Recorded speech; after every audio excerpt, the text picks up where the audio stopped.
Bonjour, voyons donc pourquoi et pour quelles raisons les propriétaires peuvent vendre ou simplement se débarrasser d'une Citroën C5 d'occasion. La Citroën C5 est arrivée en Russie dans deux styles de carrosserie, un break avec un volume de coffre de 505 462 de litres et une berline avec un volume de coffre de 439 litres. L'apparence de la deuxième génération a considérablement changé, mais les plaies restent les mêmes. La carrosserie n'est galvanisée qu'à l'extérieur, des poches de corrosion deviennent visibles lorsque tout à l'intérieur est déjà pourri. Il existe également des problèmes évidents avec l'épaisseur de la peinture, les éclats à l'avant et autour du pare-brise ne peuvent être évités. Un autre problème vous attend au bas de la voiture.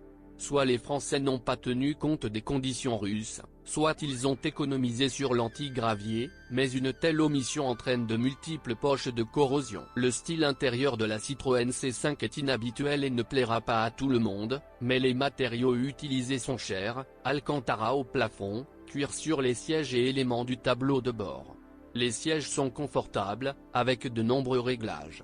La banquette arrière est confortable pour seulement 2 passagers mesurant au maximum 185 cm. La particularité Citroën est un moyeu de volant fixe, le volant tourne, mais le milieu reste en place. L'idée est inhabituelle, mais en réalité elle est peu pratique, le conducteur se perd dans un grand nombre de boutons, ce qui gêne pendant la conduite. Le multimédia sur le C5 n'est pas mauvais, la navigation fonctionne correctement en Russie. Parmi les défauts de l'habitacle, je note l'usure rapide du carter de boîte de vitesse, une panne de la climatisation, le circuit imprimé se détache, et des afficheurs. Les développeurs de la Citroën C5 ont présenté une large gamme de moteurs. Mais c'est pour le marché intérieur. Seule une partie d'entre eux atteint la Russie. Le plus populaire et le plus problématique, le 1.6 Prince suralimenté, 150 chevaux, souffre de brûlure d'huile, d'étirement rapide de la chaîne de distribution et de panne du tendeur hydraulique. Les moteurs les plus performants sont les séries W de 1,8 et 2,0 litres. Ils ne posent pas de problème particulier. Des brûlures d'huile apparaissent après 200 à 250 000 km. 1,8 pour 127 litres.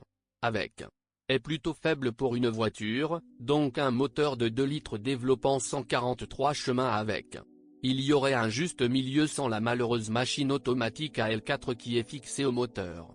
La box meurt quand elle veut, il est impossible de prédire la panne imminente. En plus de la transmission automatique, la Citroën C5 dispose d'une transmission manuelle fiable et d'une transmission automatique japonaise ESA à 6 vitesses tout aussi fiable. L'option d'achat idéale est un moteur diesel DW10 de 2 litres développant 138 chemins avec transmission automatique. Le moteur est vieux, mais s'est révélé très bon. Les plaies liées à l'âge incluent les problèmes de bougies de préchauffage et de pompe d'injection de carburant, mais si vous entretenez votre voiture à temps, les pannes peuvent être évitées. French propose 2 types de suspension, conventionnelle et hydropneumatique. Le premier, à ressort, provenait d'une Peugeot 407. La suspension est sans prétention et bien adaptée aux conditions russes. Les hydropneumatiques, à raideur réglable, sont plus intéressantes. Il a une conception plus complexe, comprenant 7 accumulateurs hydrauliques avec une pompe électrique et de nombreux tubes. Pendant le fonctionnement, vous devrez faire face à des fuites de canalisation. Ils affluent vers les cylindres, vers la direction assistée. Pour réparer les fuites au niveau des zones de roulement, vous devrez retirer le faux châssis avant. Pour économiser de l'argent, vous pouvez restaurer d'anciens tubes. Les vérins hydrauliques parcourent 150 à 200 000 km, mais si vous entretenez correctement la suspension hydraulique et ne lésinez pas dessus, ils dureront plus longtemps. Le châssis Citroën C5 dispose d'un mode sport, mais il ne faut pas s'attendre à un caractère et à un comportement sportif sur route.